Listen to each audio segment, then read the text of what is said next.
This is my cousin Saul. Of course, we still call him Al, but Saul, Al. She's a diva with a destiny. Got purpose and zest, you see. Books, business, and accessories. She walks in favor and she's blessed indeed. She keeps her head and her heels high, and her limit soars beyond the sky. If it's purpose she's pushing, you've tuned in with Table Talk with the Diva. Why? Join in, it might free ya. Hey, hey.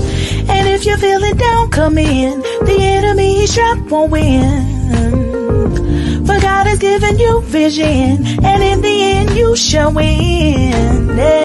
Table Talk with the Diva.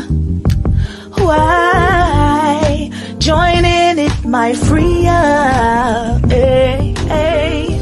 And if you're feeling down, come in. Well, great evening, and welcome back to Table Talk with the Diva. I am your amazing host, Piera Collins. Super excited, delighted, and ignited to be at the table, girl, with you, and you.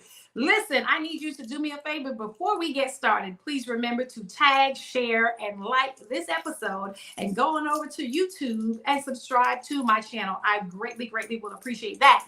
We have a phenomenal guest this evening, Saul Washington. Super excited to chat with him. And not only that, but his family.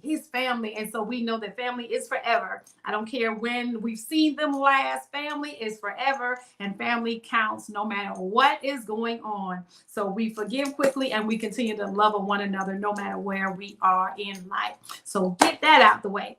Okay, so we are here on Table Talk, back celebrating and chatting about autism awareness. And he happens to be someone that is on the other side of the spectrum that is able to share some insight on autism.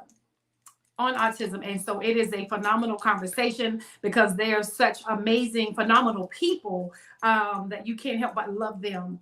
And so we're excited to chat about that. So if you would do me a favor, remember to share, tag, and like the episode. We are doing something that is positive. So we want the same response when we're pushing and pulling and trying to push someone and enlighten you on some things, because this is something that he lives with. So I want to be very clear on it. I am not the expertise, but I do have my little 2 cents I can add to it, because I celebrate my godson and my nephew, who is on the spectrum as well. And he is such a phenomenal individual. So moving forward, I thank you for joining. I'm going to go ahead and bring him on out and introduce him. Well, good evening, sir. Good evening. How are you? I'm doing great. Thanks. Awesome. Well, it's so good to see you. So good to see you. And I'm excited about chatting with you today, family. And so I've already let them know that we are family.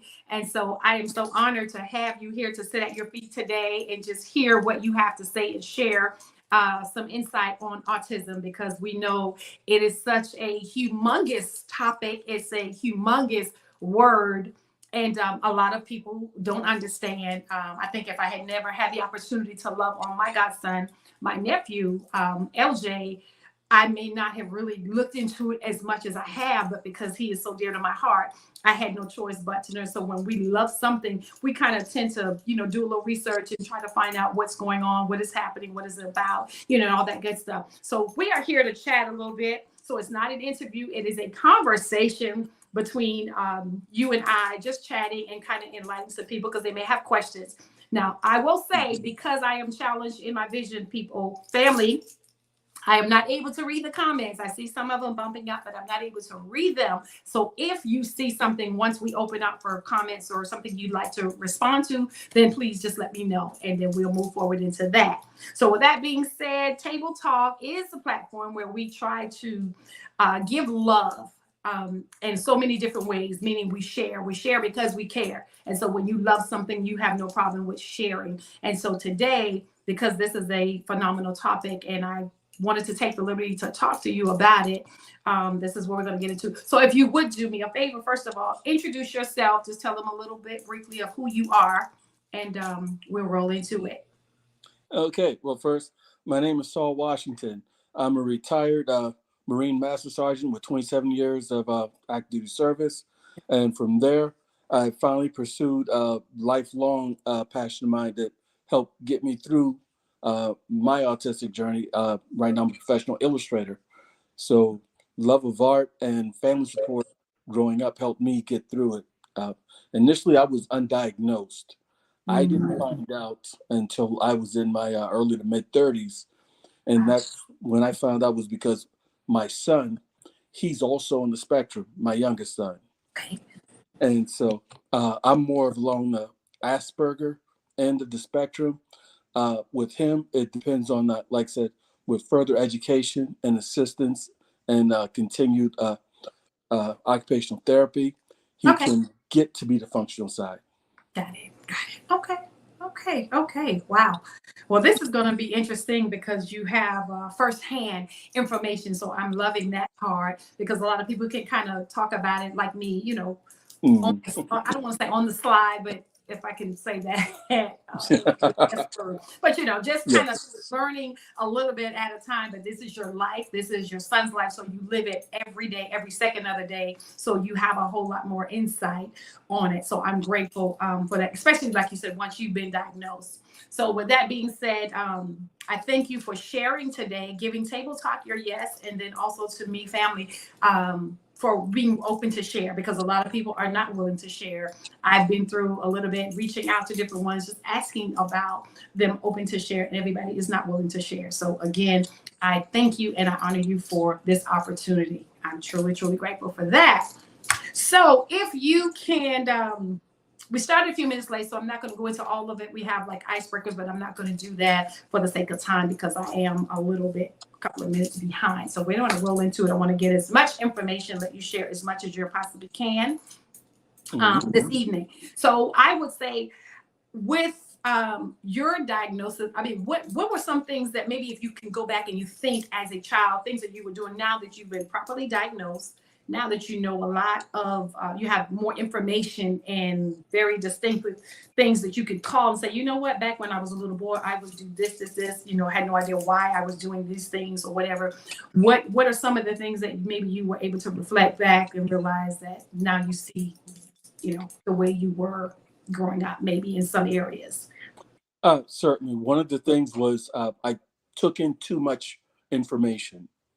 And sometimes that would make me either jittery or hyperactive and things like that until I learned how to focus. And a lot of that focus was on reading and things like that because masking is another part. You tend to take your cues from other people and the things they do.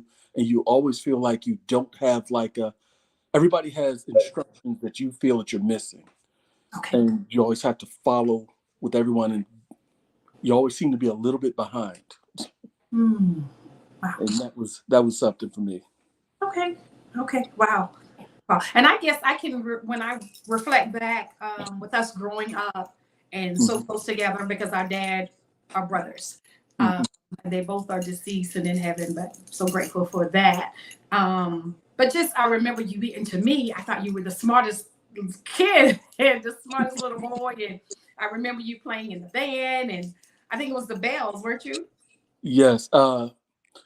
Yeah. I have certain, I don't want to sound like Rain Man because a lot of times folks get stereotypes. They think that everyone is like that. You know, it's like if you meet one person on the spectrum, you've met exactly one person on the spectrum.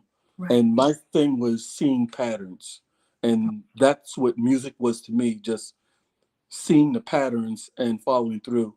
And with school, my mom, oh boy, she spent many a nights. That was like a secret that I hid. I was also a touch of ADHD that was there, but those things weren't known at the time. Right.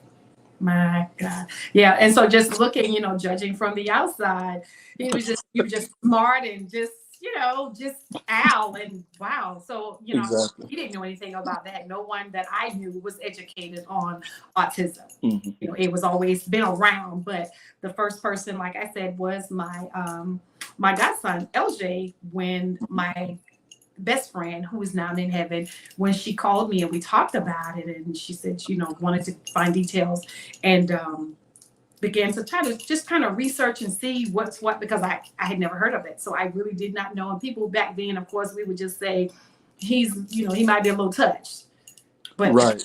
ignorance, because we did not know. Exactly. We did not know. And so I always tell people there's no shame in not knowing something. If you don't know what you don't know, then, there's no shame in it. But there's so much information out there. You can do the research to find out a little bit. You don't have to be the expert, but you can find out where you understand there is nothing wrong with them. You all learn a little bit different. And yes. Yeah. Exactly. And then there were little physical things, like there were parts of my body like were really, really sensitive. Like I used to hear the tender scalp all the time. I didn't realize it until, like I said, my youngest, he's 23. He'll be graduating from college after this semester. Okay. All right. Awesome. Yeah. Yeah. So my scalp was very tender. So like things like getting combing your hair, that was a torture session altogether. Oh my God, kidding me. Yeah, and then like certain foods, my mom caught on to it real early. Okay. Certain food textures was it was like cardboard. Like was not appealing, so she was able to help with a lot of that.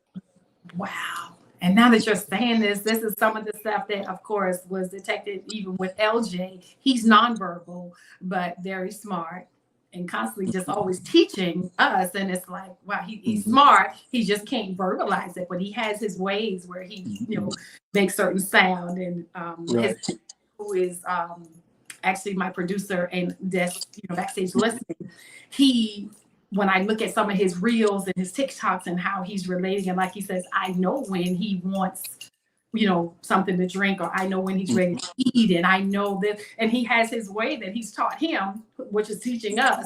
And so he has his own unique way of letting you know what's wrong, or when his head is hurting. I remember he would just grab his hand and put it on his head and put his head like in her stomach. And she said he's having a migraine. And I was out in the world, but she was able to discern this thing and, detect all that's happening. So with your son, is it very similar, or did y'all notice? We found out through, I was overseas in Okinawa, of the Child Development Center was where we was at for daycare. Okay. And some concerns that I had was developmental as well. And it reflected to me that I was similar in the same manner. Wow. But it wasn't until the CDC, they noticed things because they have their own screening checklist to assist parents, especially in the military. You're just that busy. You're with your child every day. So there are little things that you just may not notice. And so when they started doing the initial test, then they informed us. And then we had, my nickname from him is Birdie. So we had Birdie go through the test and everything. Yeah, I know. He was Birdie, I was Falcon. It was funny. So once they went through the test and he was diagnosed, they got an individual education plan for us, and we were off and running. And how I found out a little while later, they asked me to participate in like surveys and testing, because autism, just like you were saying, when we were younger, in our generation, there wasn't a lot of awareness, a lot of studies and things like that. Now that there's more awareness, they asked me to participate in the study, and that's when I found out, mid-30s, that I was undiagnosed on the spectrum. Okay. Wow. So your son was diagnosed pretty early. So yes, he was like 2 going on 3. So that's really good. And I was told, and I understood just from, again, watching my nephew, the sooner the better. The early it's detected, the quicker you can start getting some help, and they, develop and doing a lot of things. Correct. Also, and I had two neighbors years ago, and one little boy, he was fascinated with dinosaurs. He could tell anybody every type of dinosaur there is, the nature of what they do, every single name, and it would just blow my mind. We could be walking the kids to the bus stop, and he's walking and he's telling you the names of the dinosaurs, and this one doesn't like this one. He knew every single thing. It would blow my mind. And I was like, what? And his mom said just something he's fascinated with. And with him having autism, this is what it's like that makes him comfortable. He's just like complete with doing that, talking about it. And Yeah. my other neighbor was Michael Jackson. Everything about Michael Jackson. And him and my husband would crack up, and he would drive, and he'd come through the gate, and he said, Matthew, what's Michael Jackson's song that he did in 1970? Just beat it in. And you know, it took this many times the taping, and then he roll it off like, and you would think like somebody's there holding the sheet of paper, telling him word for word. He knew everything about Michael Jackson, every song, every video, when it was, and it would just blow me away. And I said, my God! But again, so clearly you're not special, you're not retarded, you are very intelligent. Yeah, exactly. Smart, like. Yeah. So those were like first encounters. And so I'm so glad, because I had no idea, not that you would just be broadcasting it, but I was so glad when it was brought to my attention. It's like, you might want to chat with you guys. And I was like, absolutely, because enlighten us some more, honey. And we welcome the information. I'm always willing to learn. And I have no problem saying, honey, I don't know. If I don't know, I don't know something. So thank you for that. But some of the I guess I said, how do you deal with it? Now, is this hereditary? Do they believe where you're concerned? Yes. From you. Yes. Because right now with the research, that no one really knows how or why, but it's been around for a long time. Right. So, and just now, like when I say just now, I'll say within the last little over 100 years of research and documentation, because you have to really observe and capture it. And because it's a spectrum, correct. Not everyone experiences the same thing. We process information differently. Right.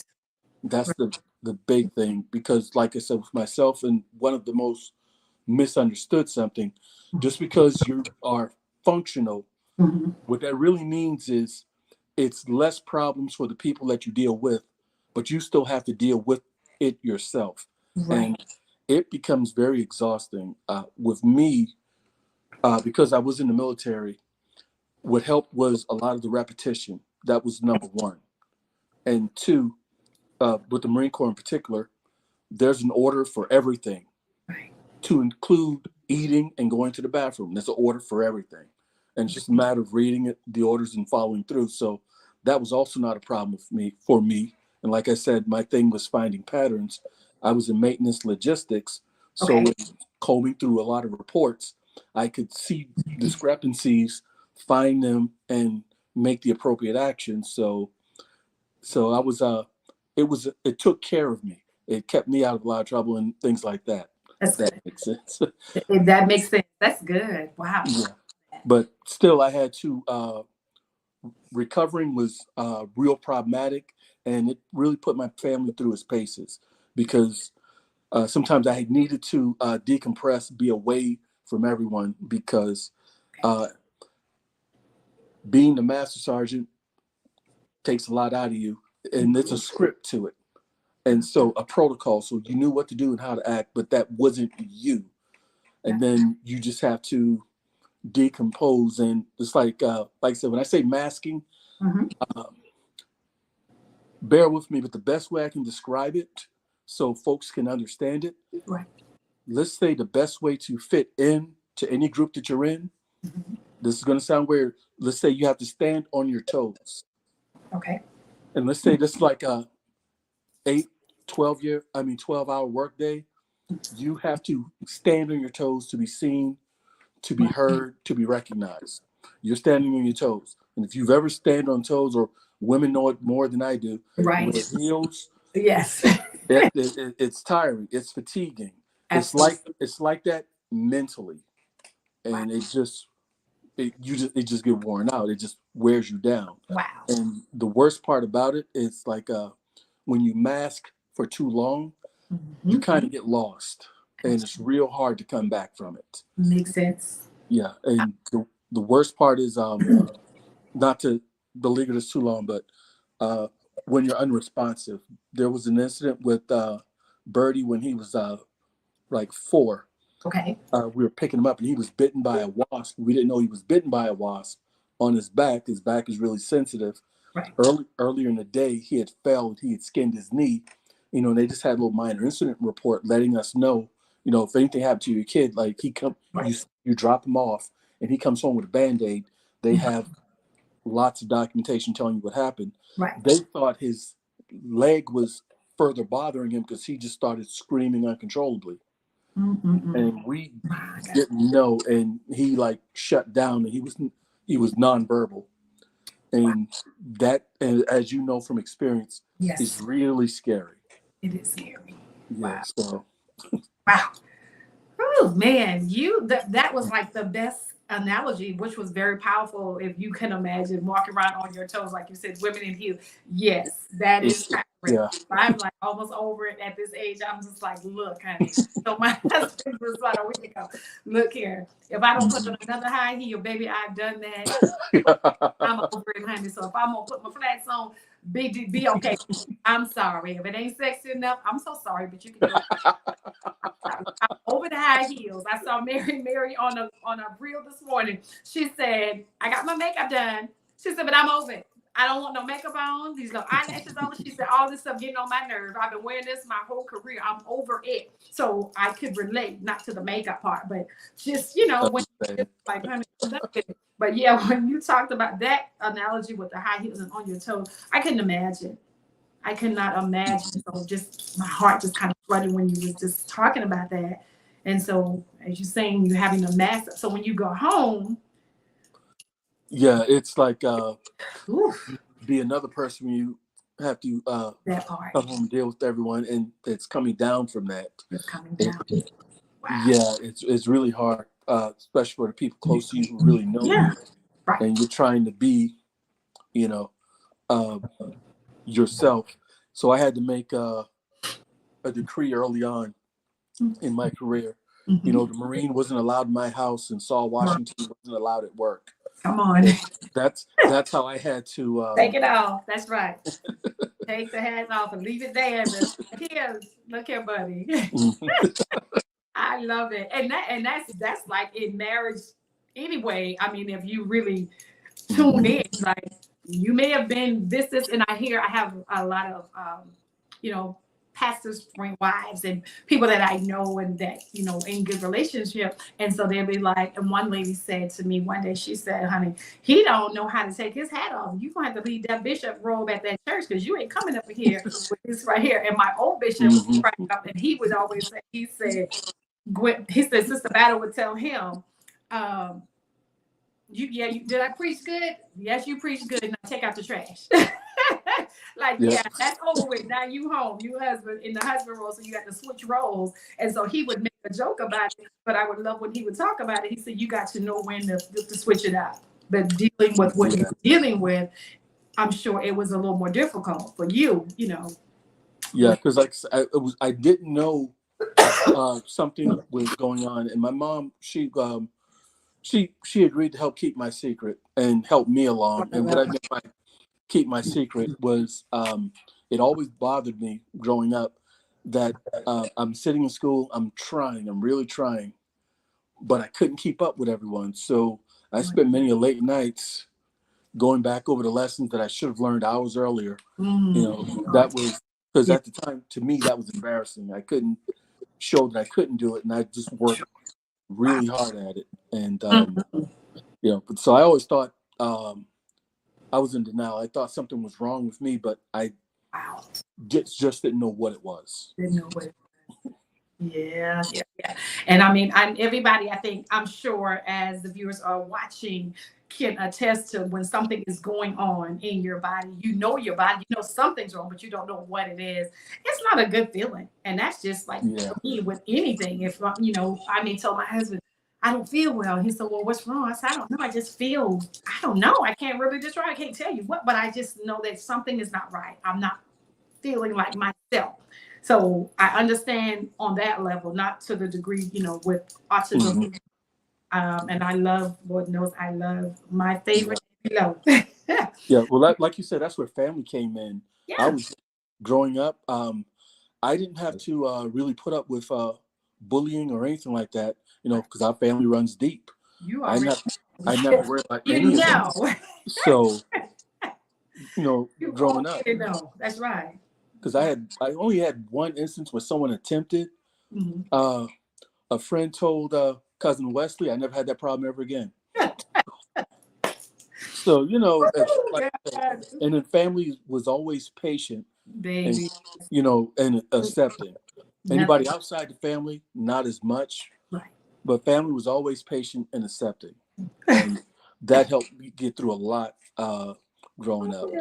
I can appreciate that, but you're talking about my phone, so I already know how that goes. That like we not having that. That don't Mm-hmm. that doesn't go down like this right here, Winslow or Norwood Street, baby. We're not doing that. Yeah, we Not mess with each other, but nobody else messes with us. that's right, and that was the thing, and that's how it should be. We could, but you don't get to do that because this Yeah, right family. it's like when me and Liana, we were in band together, and I always, to this very day, I adore Liana. And it was one thing for her to joke around with me, but anybody else mess with me, she would not have that. She shut it down. Oh Lord have mercy. That is hilarious. It's funny because I know, like I said, I know my people. And me and Thomas, Lord Jesus, that boy, I grew up, I thought I could stand nothing about him. I said, you make me sick, but you better not do nothing to me or say nothing to me because Thomas was coming for you. And that's all my brothers, but because we were closer, man, Right. oh my God. So he could do it and he could be so mean and he would say, I don't remember that. I say, you just a liar. You remember, he would do stuff to me and Jimmy would have to say, keep your hands off, or Randy would say, that's enough. And if Randy talked, you already know, everybody chill out. And he's not going to repeat himself. He going to say it one time and that's it. You going to respect what Randy say or you going to deal with the consequences because mama had already passed it down. So Thomas could do it, but nobody else. His sister, baby, we didn't have that problem. So I understand, like you said, when cousins had to step in and Wesley say, I got it. Handle, but that's beautiful. I love that. Man, this is really good. Because you've shared a lot. I listen to YouTube, I research and listen and try to get some more insight on some stuff, but just talking to someone that is living with this and has all this information and able to say, hey, this is how it went. And I understand they mentioned, even the doctors was talking on YouTube was saying that every situation is different. Everybody has something different. And it's true, but you have laid it out so clear that a baby could understand, there's nothing wrong with you. It's just a lot of times not properly diagnosed because the parent doesn't know. They don't know what to look for. They'll just say, whatever. Exactly. He's just And back when our age, it wasn't common. It wasn't a common thing. Right. Or people label him, oh, he's just bad. Yes, you have that. Bad. And I always try to be careful. My daughters laugh at me and I say, well, if the baby's doing stuff, I said, she's just being busy. But don't call her bad. Don't decree bad. No, we're not speaking bad. She's not bad. Because you keep speaking that, then you're going to get just what you speaking. So let's not say she's bad. Let's just say she's busy. She's busy. And a lot of times she's just inquisitive. She's just trying to see like what happens if I do this, if I do that, like we all did. But they try to label the children. And so this has been really, really very informative for me as well as them. I pray that you all are tagging and sharing because we all probably know one person, at least one individual. It may be a child, it may be an adult, it may be you, it may be a spouse that is dealing or challenged with some of the signs that he may have mentioned. And again, sometimes it's not even diagnosed until properly diagnosed or correctly diagnosed until you're an adult, which had to been even worse because you always thought that, you could figure out like, why are you feeling like you're behind? And you went behind, you was just, retaining the information as best that you could with what you knew. And it was just that simple. But one thing you said about Annie Lowe, your mom, amazing woman. And you said, Mama, my mother kept my secret. That's what a mother does, and not, tell you about your issues because she might be having a rough day. You say that many a nights, and she's with you and just praying you through it and helping you through it as best that she knew how. So I'm glad that you had that when it came to family, mom, and just siblings and all that. Everybody kind of understood to their knowledge whatever was going on with you. No one had a proper name for it, but they stepped in, and like you said, it made it a little bit easier for you. So that is wonderful. That's beautiful to know. Beautiful to know. But that's what family is supposed to do. That's it.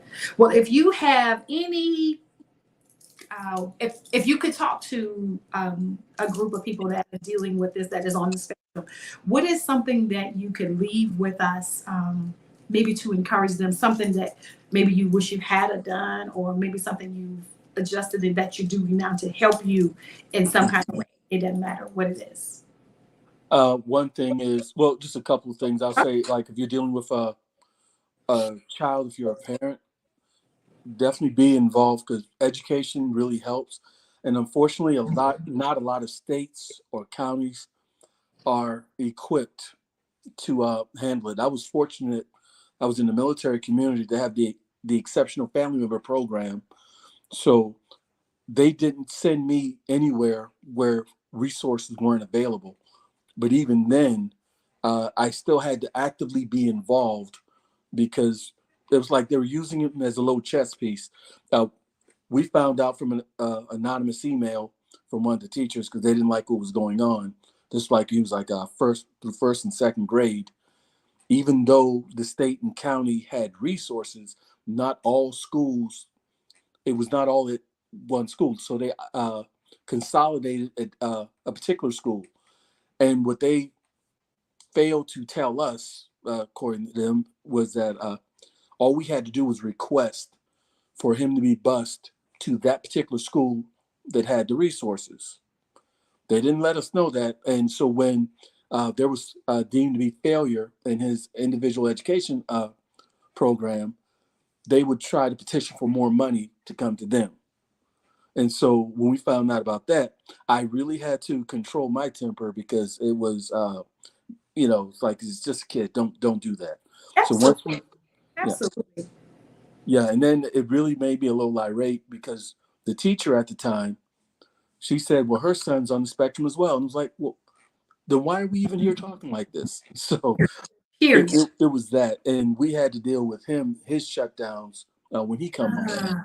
And that was, luckily for us, once we got that straightened out, everything worked well. And we learned how to navigate those waters, dealing with school, to make certain the resources were available to him. Oh, that's right. Oh, wow. I love that. I love that. And your son is about to be graduating from college. Yes, he's an animation major. There's, like you said, some things hereditary, the art thing too. So it's wow. Yeah. I remember. Oh my goodness. Well, that is powerful. LJ has, like I said, he's nonverbal, so he graduated, but he's still back in school. So I'm so glad that they allowed it, because he loves school. He loves riding the bus, and I'm always asking his dad. He said, "Oh man, he loves school. Oh, he loves school. He loves riding the bus. Like that's his favorite thing to do, and get to school with his friends and all of that." So that's really, really good. But I'm so glad to hear that your son has, adjusted well and moving. Yeah, he has his challenges. His hearing is we jokingly call it dog hearing. His hearing is very good. So sometimes when he's talking to you, it sounds like he's shouting. Yes. It's like being in a room and someone has the stereo up too loud and you're trying to talk. He isn't aware of that. So okay. And so he tends to avoid crowds and things like that as a result. He has to keep to himself. But he's getting on. But he's graduating. You said, what is his major? Animation. He's a student at the Academy of Art University in San Francisco. Wow. That is awesome. Wow, that's powerful. Yeah, and LJ, with him, I noticed, like he loves beads. He has, and I just get the Mardi Gras beads, but he does this where he loves his beads. He's so comfortable with that. And all of a sudden he gets excited and he's twirling it, and all of a sudden he starts like doing the, I can't remember the old dance, but you go backwards, baby. He got his beads and he's jamming. It's like what it makes him feel so good. And he's excited, and then he starts making his noise, his talk. He's saying whatever, and all his little funny noises, and I repeat after him, and he thinks he laughs at me when I'm doing it. He's looking like, why are you doing that? But that's my baby. But yes, man, this has been so good. And so we celebrate every year. I got my little blue on. It's not the right blue for autism. And it's just a pretty royal blue, but I said this was new for today. I went to my closet and I said, well, the blue that I wanted to wear, I forgot, it got small. And that's my story. I'm sticking to that, okay? It got small. It got small, so I had to send her on to the Goodwill. Well, she got small on me. My husband said, she got smaller. You got a little. I said, I wish you would. Say it. Don't say it. But yeah, I had the perfect blue. So I got to remember when I'm out to make sure and find me the blue for autism, because of course I'm going to be here until God says otherwise. We'll table talk. And so I want to encourage anyone that has a story on autism and you'd like to share it, please. Awesome. Please send me an inbox so we can talk. We have a guest coming next week. Or we'll do a retake. I don't remember, but either way, it is here. The platform is available for someone that wants to share, because yours is powerful. And I'm so grateful to you, cousin, because I had no idea. But thank you for the little birdie. And I'm sure Queen Lisa, my gorgeous cousin, is on, but she dropped the bomb. So I appreciate that. Yeah, oh, she's one of my personal heroes. I love her. I'm sure. That was awesome. Oh, man. I love it. Yes. Well, this has really been phenomenal. I thank you again. And so if there are any questions, I don't know if you share anymore, because I always have my guests to kind of leave their information. If there's something, someone may have a question, I don't know, can they message you on Facebook? Yes, I have no problem with that. Let's see. What is my Facebook message? Well, if you look up, let's see, Saul Washington. Am I the third? I don't know. If you look up Saul Washington, find me. Okay. I think I have Saul Washington, but I think on the flyer I do have the third, because you are. Yes. I just have to let's make the distinction, because Birdie is the fourth. Wow. Yeah. That's all right. That's all right. So yeah. So granddaddy was the first? No. Yes. And my father was the junior. I have to say my uncle Pullum. Yeah. Pullum, honey. Uncle Pullum was the junior. Woo, yeah. And Al was the third. Yes. And then your son, what? Yeah. Wow. Yes. Saul Alfred Nicholas Washington the fourth. The fourth. That's all right. Well, tell your wife I say kudos, girl. That's all right. That is awesome. Well, thank you so much, cousin. I appreciate you, Saul Washington the third. So if you have questions for him, you can reach him, because he is on Facebook. I don't know if you're on IG or not, but you're on Facebook. Yes, I'm on Instagram. You are. Look me up also with Saul Washington or Illustrator by Night. I'll be there. He'll be there. So if you have any questions concerning autism or something else pertaining to the show, please reach out, and I'm sure he'd be more than happy to share some more insight on this. But this has been phenomenal. I bless you. I love you, and I appreciate you. We haven't had a chance to see each other since, I think it was on your funeral. It had been years, and I was like, oh my God, I've not seen him since. It had been years, but I know the military life, takes y'all away. All that good stuff. But I'm so glad that you're doing well, and wishing you and your family all God's best in everything that you do. And this has been such a blessing. So I appreciate you, and we'll be in touch soon. So thank you for sharing your journey today about autism. Not a problem. Thank you for having me. Love you much. Thank you, cousin. All right. This has been phenomenal. Oh my God, this has been amazing, breathtaking. I enjoyed the information that he shared.